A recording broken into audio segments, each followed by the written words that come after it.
Okay. Welcome, everyone. This is our monthly USASBE MWE SIG meeting. And I want to welcome you again. As I started to mention, that Shrup will not be here today. She has a very priority event at her campus and in her program. So I'll chair today our meeting today. So welcome all of you. And we'll follow our agenda that Gina has put up for us, and we'll get updated in the various activities that everyone is working on and conclude with some action steps at the end of our meeting today. But first off, I'd like to ask if everyone had an opportunity to read or review the minutes from the last monthly meeting. Has everyone had an opportunity to do that? If so, I would like to just have a consensus approval of the minutes if we can. If anyone has any corrections, let's note them now. Otherwise, are there any corrections or suggestions to the minutes? Okay, so I would like to propose a consensus vote of acceptance of all the minutes from the past meeting, just by a show of hands, if you could.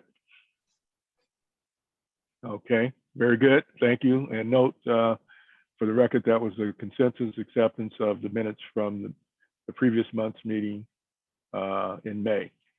Or excuse me, going forward to May, actually that was March. I would like to be in May, but not quite yet. All right, so let's start off. Let's have a brief word from everyone in terms of how their week has been or how their day is. And I'll give you like 5 seconds. So let's start with Lazona. In 5 seconds, my day has been fabulous and busy. All right. Thank you, Lazona. Maria. It's been great. Almost weekend. Okay, very good. I like that, Maria. I like the weekend. Thank you. Okay, Bernard. It's Friday. Woohoo! Okay, I got a lot of folks after my spirit. That's good. Thank you, Bernard. Richard. Chaotic, productive, but it's Friday. It's right. I think everybody's on the same page on this. We've had a great week. Thank you, Richard. Excellent, excellent. All right, so let's jump right into this. Basically, we had the B Vision Entrepreneur Women's March panel, and Maria, you want to share how that turned out? And I did get a chance to pop in there and see quite a bit of action, so I thought it was great. So why don't you just give us a brief recap of how that turned out? Well, it was a great experience. For me, it was the first time, so I was kind of nervous. The platform, the people, and they were amazing ladies. So it's like I was overwhelmed at the beginning, but then I just tried to relax. And I said, well, we are just doing this a conversation, and I think it was great. They feel really, really good, and I would like to know how you saw that out of the box. Did you get a chance? I did join, and I found it to be so insightful, and I really loved the format of it. And I hope we can do more like it. I mean, I really did enjoy it very much and appreciate that. And I know there's some topics in conversation. I can't remember what it was exactly now, but if I can remember. But that we had, if you had a chance to have a conversation and expand more, we had the time constraints, and people really had a lot to share. But I liked the energy and the format of it. It was really really pleasing for me, so. That's a whole lot of not everything there, but I found it great. Yeah. Richard or Bernard, thank you, Lazona. Any comments? Yeah, I had the opportunity to jump on for a second, and from the part that I did enjoy it. I think we need more like that on a monthly basis or quarterly basis, but it was enjoyable for the time that I was on there. Yeah, same here. It's wonderful experience to learn from all various areas and how entrepreneurs are able to advance different from. Yep. Excellent, excellent. My thoughts were the same. My suggestion is that I heard some things that I really wanted to explore more with the individual panelists. I don't know if any contact information went out or they made themselves available to share more with members. But I heard some things that I thought were very interesting, and I felt intrigued to follow up with participants on the panel. So if there was a way that introduction could be made as a follow-up, that would be great. Or if the information to reach out to them is made available, that would be great, in my opinion. I was surprised, for example, in the case of Antonia, that she's doing like consulting in a topic that is right now very, very hot, related to cryptocurrencies. They are advising companies about how to do that. So those are like hot topics that it's kind of difficult to find a person. I mean, I didn't know anyone who was doing that, so it was great. And also, for example, in the case of Shannon Cohen, she has a book, and right now I'm following her in LinkedIn and how she is developing. I love the title. I think it's Hard Skin. Is that Hard Skin, Soft Heart? That's the name of the book. I ordered her. I got her book. I just got it yesterday. Oh, really? Well, I'm gonna order that because I said that's the way that we have. Oh, yeah, that's the book I got. Yeah, I just got one too. So I got to read it. But so see that? See? Yeah. So we did a good job. Yeah, you did a good job. I mean, really. Yeah, because I love supporting, and I always want to make sure, because I'm like, you know what, I'm doing better to make sure that I get it immediately when they offer it, and to try to do that. And it came in nice. It was really nice to receive that. Yeah, no, that's outstanding. So yeah, no, it really was effective. So I think that like Bernard said, and everybody said, I think the more we can do that, I think it just engages everybody in the group to work with each other, share information, and build a stronger community. So hats off to everybody who was involved. Richard, go ahead. Sure. And their profile is also on LinkedIn, so we can just reach out and connect. And I personally know Antonia, so if you want to have any personal introduction, I'll be more than happy to do so. Okay. And also in terms of cryptocurrencies, I actually know a few stakeholders in this space. So in the future, if cryptocurrency is one of the areas we want to explore or invite speakers, we can definitely do that. Oh, thank you, Richard. Excellent. I'm interested. Yeah, that's really good. I'm interested because that's a topic that we should know more, because now we have many companies that are trying to get into that technology, and we have to explore and to provide the people more knowledge about it. So maybe that's a good topic and something that we can work with a group of what's the other one? Venture capital? No, what's the other? Venture financing group? Venture financing group, yeah. Maybe we can do something with them. Yeah. Right. I have a. Yeah, go ahead. I was gonna add to that, Richard. I have a question when you guys talk about cryptocurrency. What's the new movement in the, what is it, fungible? What do they call that? The IF, what is it called? IFN and fungibles. It's almost like another form of crypto that's out now. Anybody familiar with that? That it's what they call fungible. It's almost like they're coins, but they're intellectual properties that are being sold. They're more in the entertainment and arts world. It's something to explore, but it's a new form of sort of crypto currency that is trending now very much in the arts and entertainment arenas as a way of valuing things. Non-fungible tokens. That's it. Yep. Yes, that's what I was thinking of. I just saw an article on that, and I saw it in relationship to artists, entertainers, and athletes. Right. What's that? What's the non-fungible tokens? I'm not too much aware about it, but yeah, I did read an article yesterday.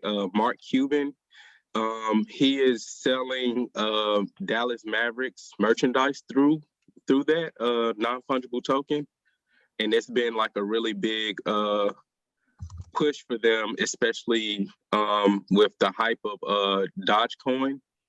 So I'm not sure if it's in relations, but now that you just said that, Oscar, I looked it up and it made sense from the article that I read yesterday.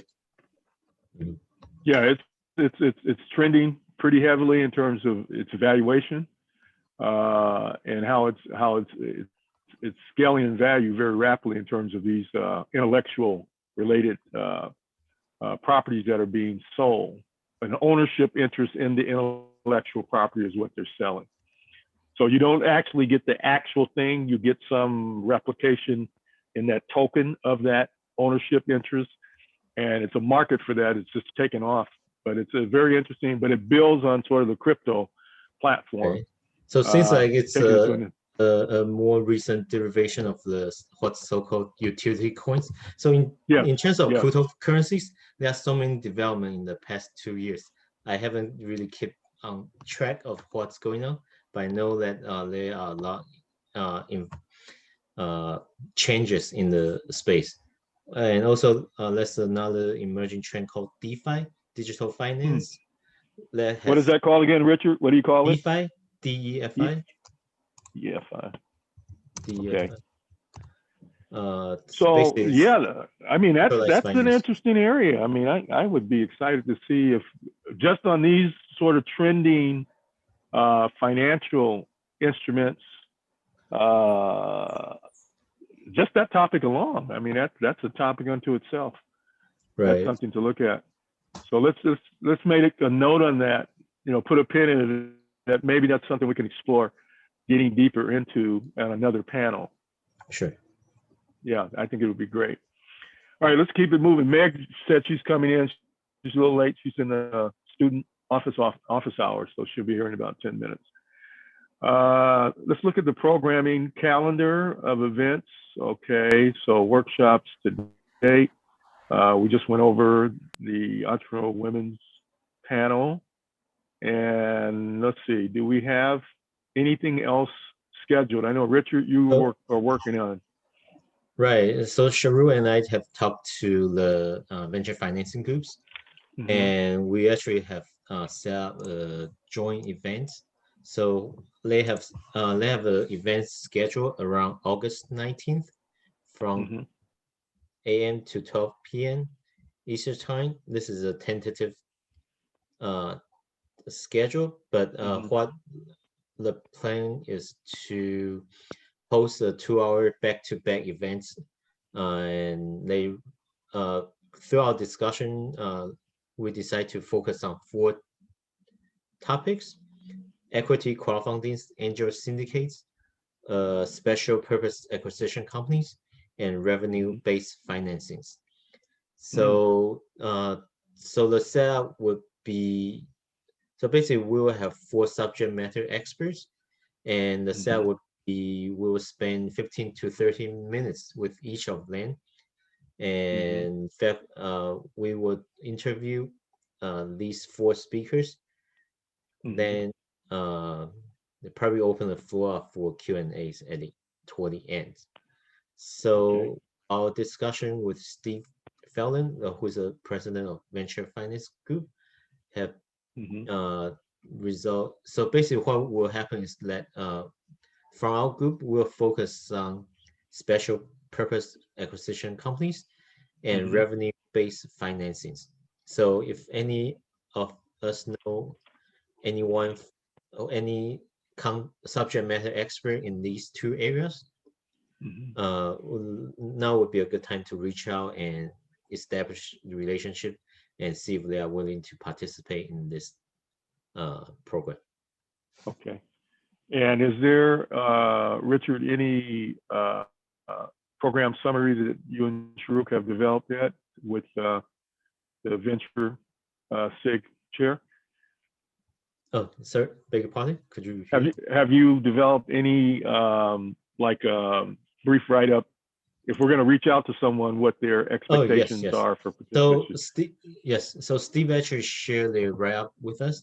I'm going to share that with everyone right after our meeting, so that way you can rephrase it and revise as you see fit and send it to those subject matter expert that you know of. Yep. Okay, outstanding. Any additional questions for Richard on that event program that's coming up? That is, and that's in August Right. 19th. Okay. Sounds great to me. I'm going to be there. Great. I know that. Thank you, Richard, for all the work that you're doing. Pleasure. Any other programming comments that we have? Anything else that anyone has proposed or is being worked on that is not listed here that anyone knows of? So really, we're moving from the women's panel, entrepreneurial women's panel, to really focusing on August. So this was in March, so that gives March, April, May. So about 3 months. Yeah, that's almost like a quarterly type schedule that we're on right here. So that looks good. I think we had, okay, on outreach. Well, let me finish on programming. There was one item.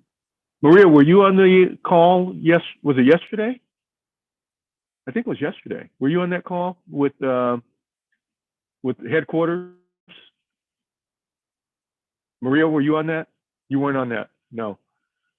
I popped in for a little bit. Sharuk was on it, and it was a call regarding actually what Richard and Sharuk are already doing. I think with Steve, who's the chair of the venture capital, doing more joint events. And they also talked about doing a joint event at the conference in 2022. I think it's going to be at one of the North Carolina.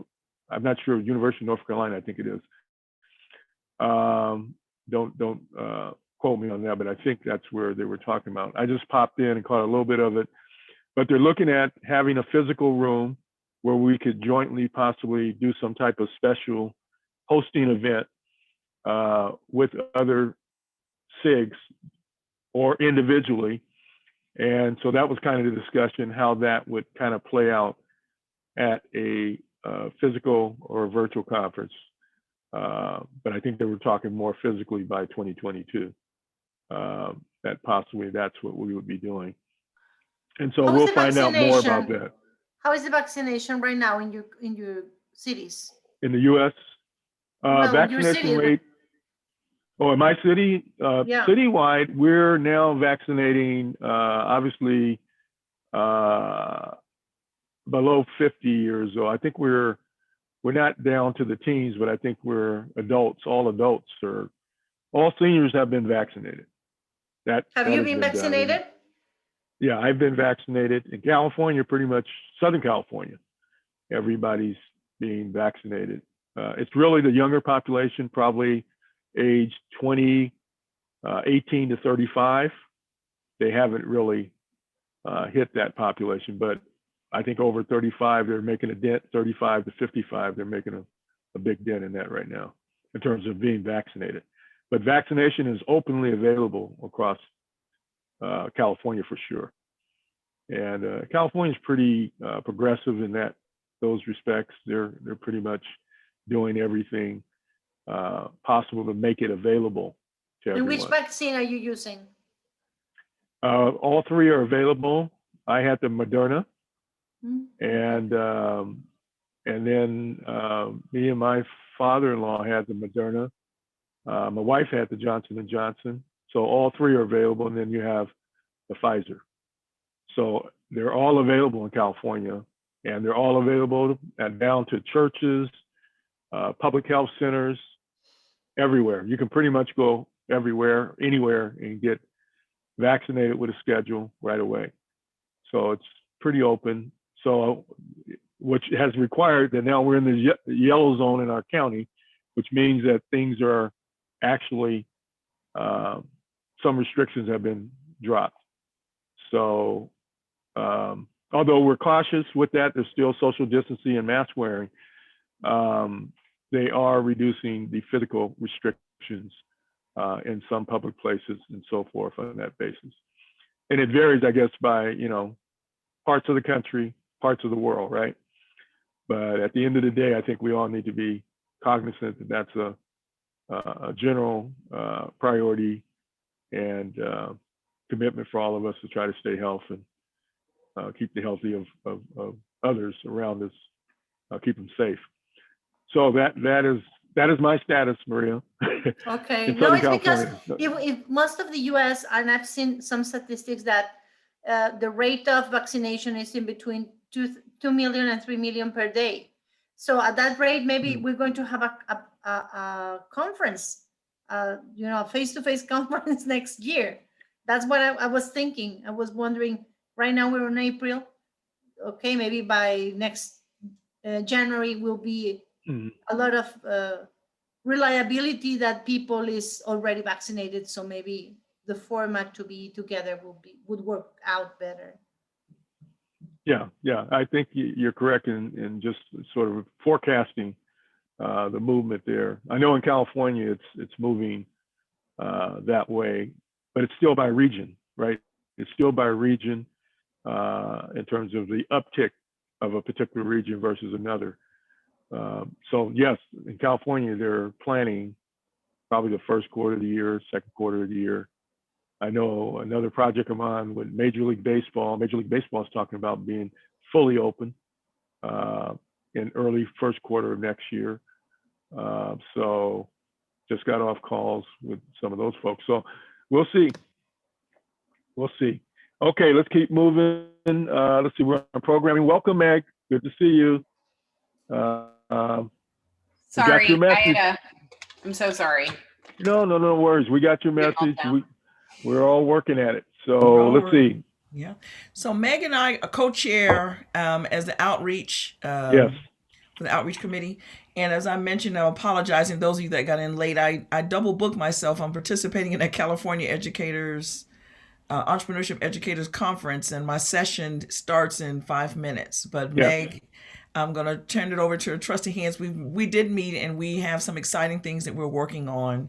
And if you all, I thank you all for understanding that I need to run. And Meg, you came in just in time. Thank you, Lazona. Have a great day, and we may see you shortly. All right. Thank you, everyone. Okay. Thank you, Meg. Okay. See you all later. Okay. Thank you. Bye. Thank you. Okay, Meg, you're up. Okay, I will hop into Outreach. that.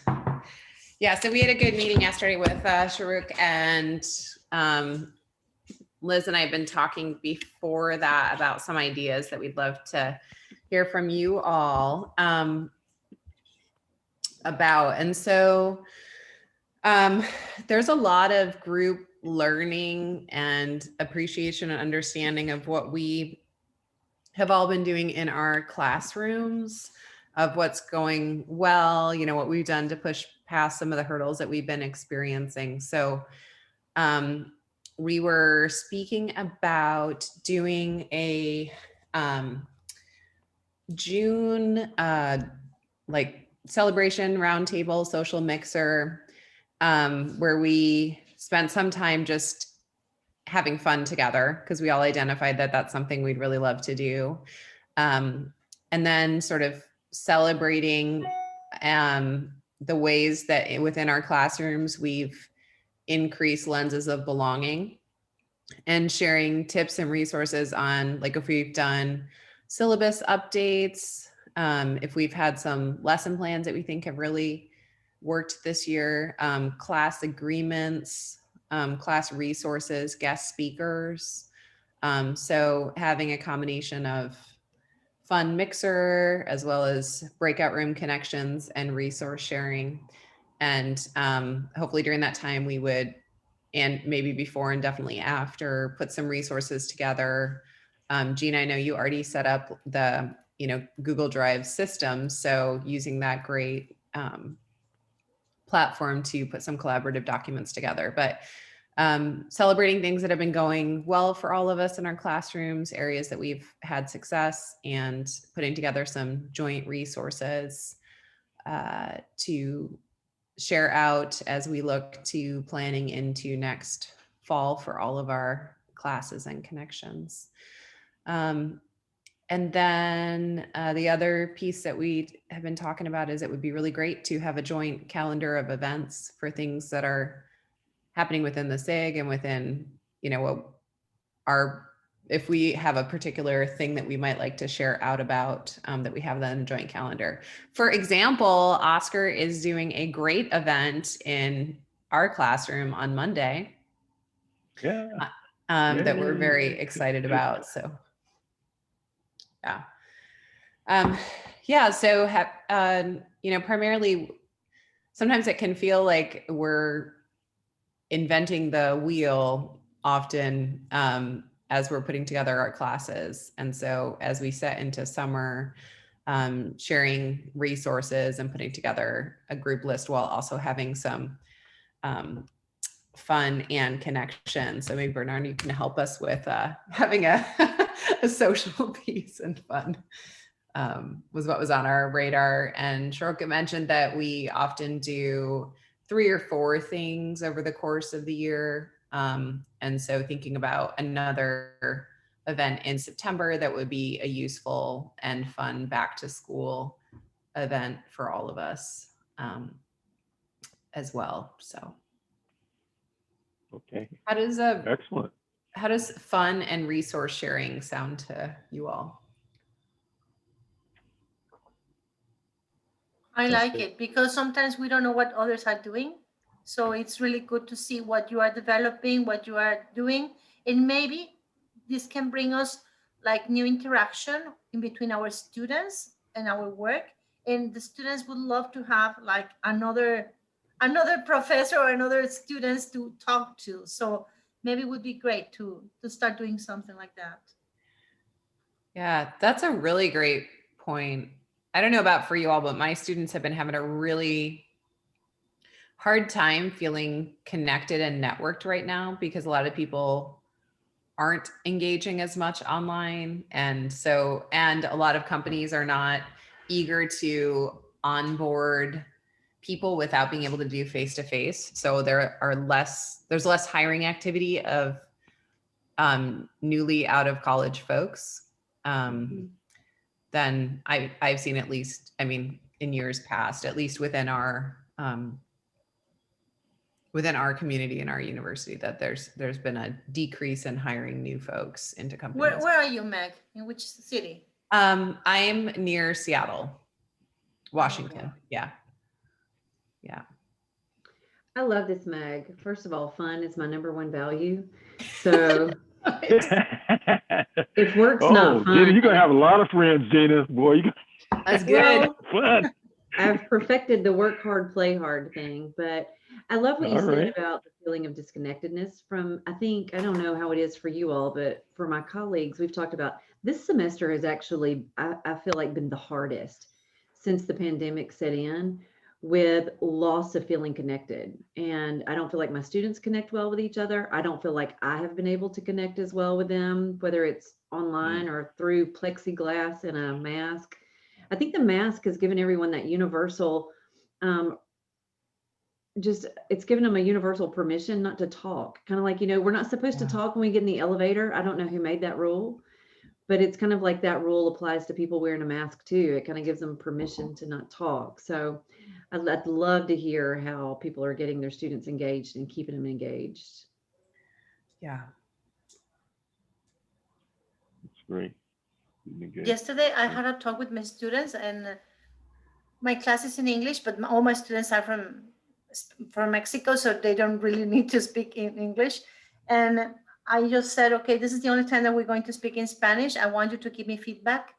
And they were just like telling me, we are so bored about doing a lot of homework. And one of the guys told me, I feel like my mom, because he's living in an apartment with friends. And he said, I wake up, I do breakfast, I have to wash the dishes, and then I have to start my classes, and then I have to think what to eat. And something that I love to do, which is cooking. Right now, I hate cooking. I'm always asking food because I'm really tired of doing this kind of job at home. So I was just surprised. Oh, he's feeling like I'm feeling every time we're doing the same thing. But I was surprised that they told me, And we also develop like a report about what students are saying, and we have like focus groups, and they are tired. They said we have spent 1.5 years of our university without human contact. So they're expecting to know girls, to know boys, and to have interaction. And they said we are really tired of this kind of living. So we want to go again to school. Yeah, totally agreed. And we were talking for me and Liz, we were talking about how we try not to have our students have to buy too many textbooks, because not only do they, for me, I get frustrated because not only do they not represent the diversity of voices of entrepreneurship, but then also we are causing our students economic hardship.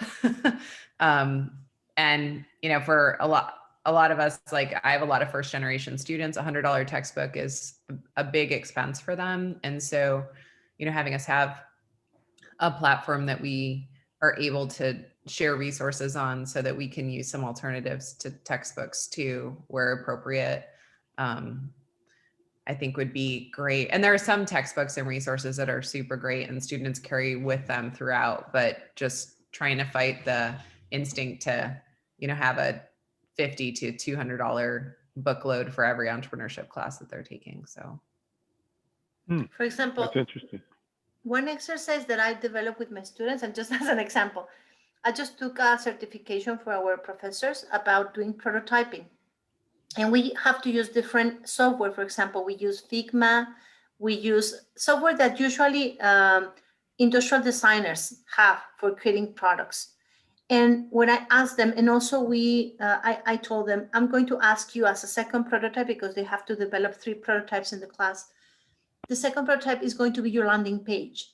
And one of the students told me, you know, I was so bored writing down my report, but when you ask us to do the landing page, because I asked one member of every team, everyone has to do a different landing page. So they have to be, you know, hands-on the software to know how to work on that. And he told me, I really loved when we learned about the Coolers, the platform for creating colors for my business. I love creating the prototype of doing my landing page. I really love how to download images from a web page. There's one from, I forgot the name, but there's a homepage where you can download professional pictures and you just have to give the credit to the author. So they said, when we were doing that, I was so relaxed and I really enjoyed that part of the class. And I said, okay, maybe they don't have to write so many reports. They have to do, you know, just to show the creating activity they enjoyed a lot. mm-hmm.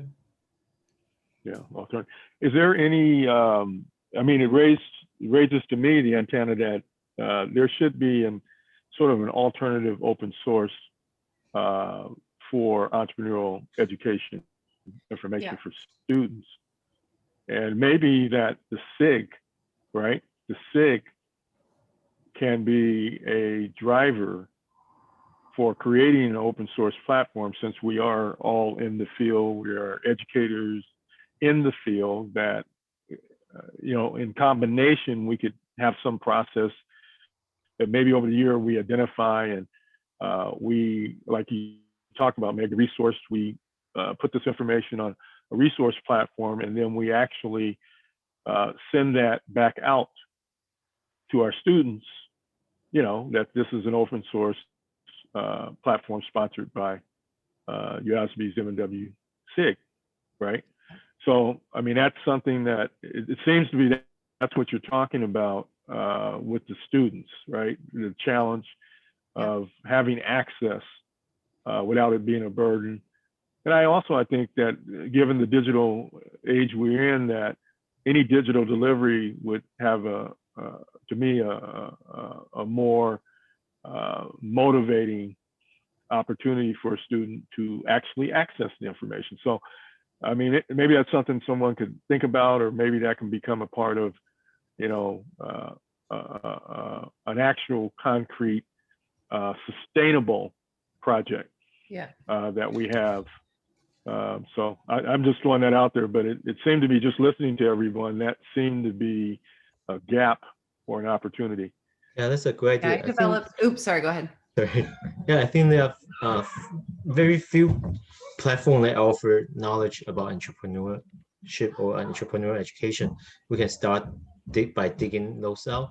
Then, based on this content, we can then figure out what area would be needed, and then we can add content to those as well. Yeah, sorry, man. Go Oh ahead. no, I interrupted you. Thank you. Two years ago, I started developing a website that we have that has a lot of room for improvement, but it has like videos and articles and stuff. And so we do that as an alternative to the textbook. And I would be super happy this summer to work on improving that or making it more broadly relevant.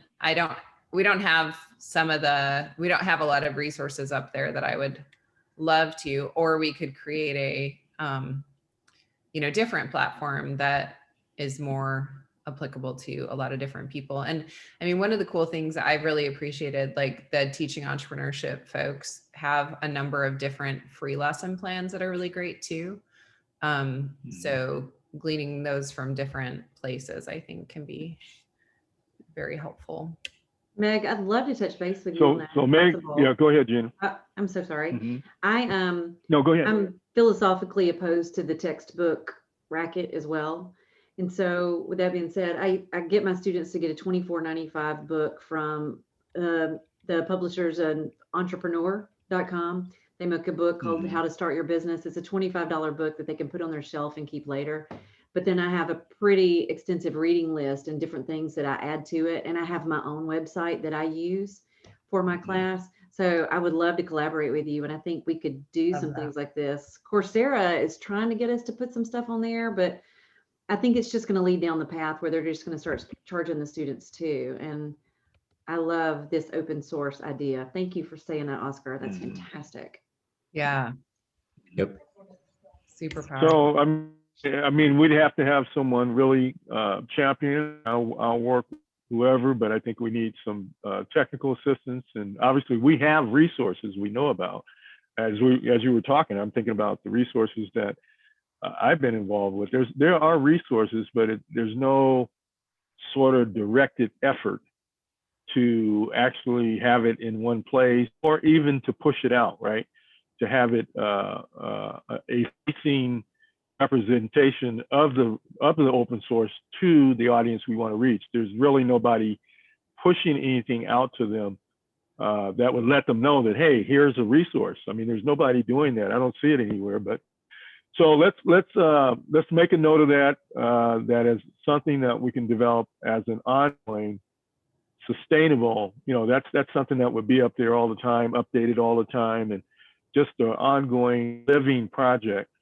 And I see what you just put in the chat, Meg, that you've already started something, right? You've already got something going. So this came up, I was fortunate enough to do the Babson Entrepreneurship Educators Workshop this winter. And our group came up with this idea of the entrepreneurship jam, totally just a prototype, but a different, like a learning platform, student connections, like a platform for educators to serve their classrooms. And this is just a rough prototype, but the second link is our learning platform. And if you click on the toolkit, we have a bunch of different short videos and articles there. So yeah, I think there's a lot of potential for us to think about, with all the resources that we have. And Liz had also mentioned that often at the USASBE conference, there are, pre-events where like this could be a discussion point where people could contribute. Like if we had like a 2-hour working session where we ask people to contribute resources, that's also a possibility the day before the conference kicks off often. So No, I think that's exciting. I mean, I'm just, I don't know what took so long. I mean, we're entrepreneurs, so that's a gap. I mean, that's a gap. I mean, there's a need, right? That's the first assumption. There is a need. We're going to meet that assumption. There is a need. And then we have the resource, right? So there's need, there's demand with the students, and this would offer a value proposition to them that probably would, I mean, I don't see anybody turning it down with free knowledge. So let's just make a note and we'll figure out offline, and I'll be willing to talk to you, Meg, and Richard, whoever wants to I would love to. sort of, yeah, and Gina. So make a Yes. note of all that, Gina. Yeah. And Nobody in we'll here follow up. writing a textbook right now, are you? No. Okay. Hey, I'd love to write a book. I'd love to sell a book. But hey, at the end of the day, I think if we can add value to a student's experience and make it more accessible so that we can have more successful entrepreneurs and entrepreneur educators in the future, I think we've done well. So I think that's really what the SIG is about, to try to create, diversified resources to a diversified population of folks. So I think we are meeting our mission. Let's put it that way. So I'm going to try to keep us on time here. And let me see here. We got outreach. We covered that. There was a LinkedIn and blogging post, Meg, I guess suggestion or some exploration that was identified on that. Did you guys have any discussion around that? Just that we intend to get more active in it. So as content comes up that any of us are able to share, I mean, maybe we each bring something to the meeting each month, or like a link to an article that we read or something, and then we can pace out when to post, but just help with content generation so that we have things to share in that thread to increase activity. Okay. On the going back to the calendar point, how have we thought about how to process building that calendar, or is that something that can work through? I mean, we don't have a site, right? The SIG doesn't. We have to go through the main site. But do we have a page? I haven't even seen if we have a page. Does anybody notice that we have a page? We don't have a page. I think we have a page on USASBE. We do. Right. I've We have a looked. I page? just haven't seen anything. No, I'm not sure we have a. I don't think it's actively maintained. Yeah, it's not maintained, or we figure that out. So I'm just bringing this recognition because I haven't really seen it either. I mean, not operationally. So it seems like we need a landing page or something somewhere. I mean, we have LinkedIn, but I don't think we have a landing page per se as a SIG. So that's something to bring up with Julie. How does it work, or how do we get stuff out there? Really is what it amounts to. And then if we're talking about having some kind of open source platform, user facing, how's that gonna work? We got to figure that all out. So let me just make a note that we have to involve headquarters in that. Open source user facing. Okay. So I just share And the site from of our group on USASBE. But that's and what's the activity? It's fairly generic. Just talk about group missions, group leadership, group membership, annual goals, etc. Yeah. There are But some there's no. volunteers. Is there a think way there's an for area. one to leave a message or a post or? Yeah, there's an area for blog activities and an area to announce group news, related news. Mm-hmm. I just don't know who have access to this. Well, we would have access, but we don't have anyone assigned. So really the outreach should be assigned. We need to divide up. Saruk has access. I probably have access, but we don't have any task assignments. for that. So we need to pass that access for task assignments. And I think what they've done, they set it up with the chairs, right? The chairs, and this is something, you know, we have to work through. I mean, most committees I work, if I'm chairing, I'm not doing everything, right?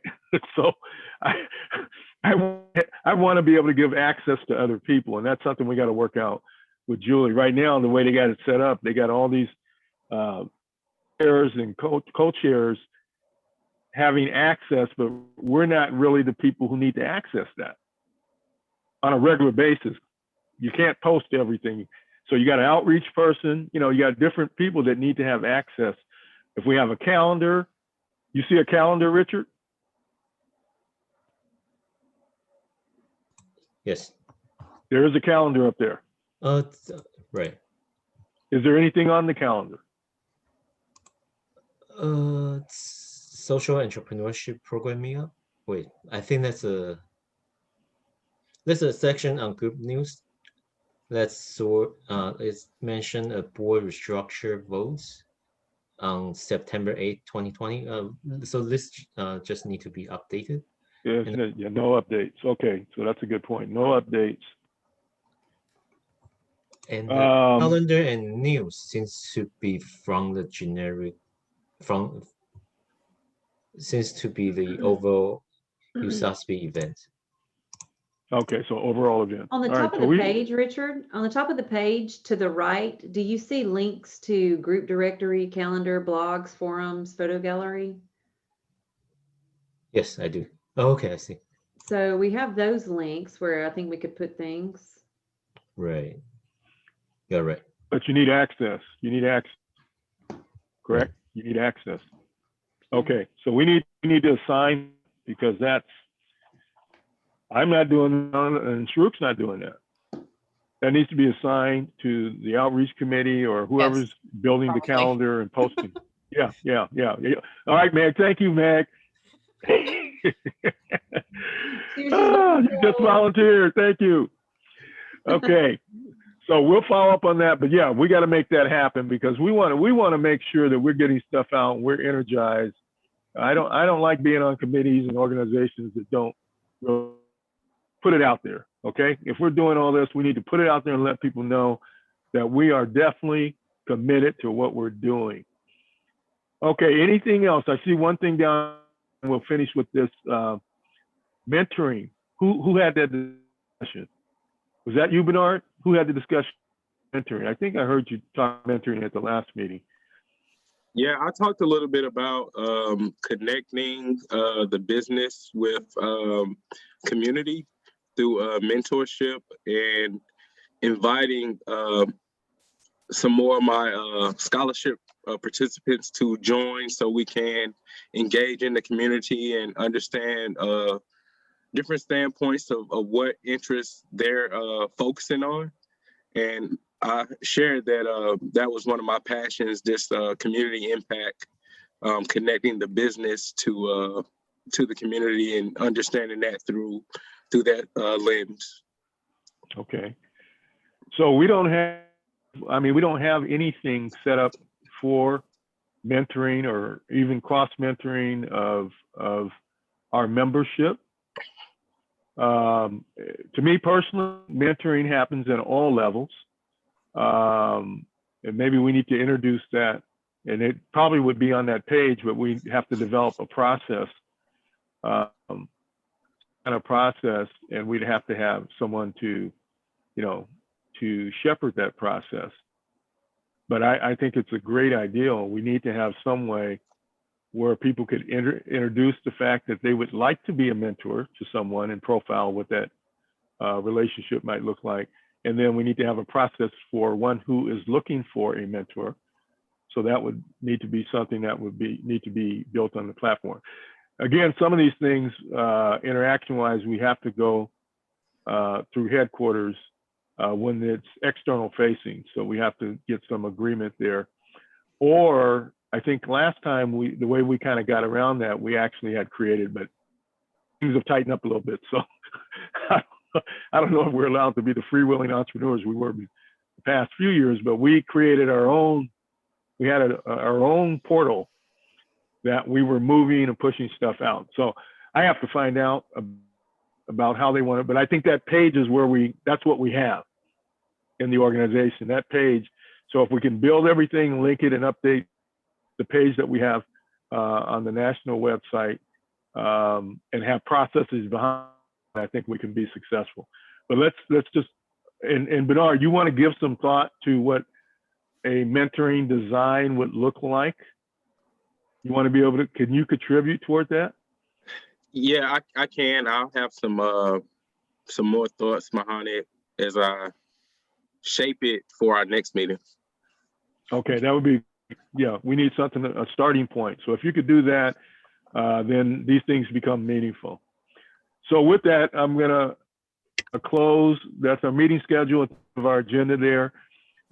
Any open suggestions or discussion points that one want to put a pin in for the meeting, here's your opportunity, or any announcements you have.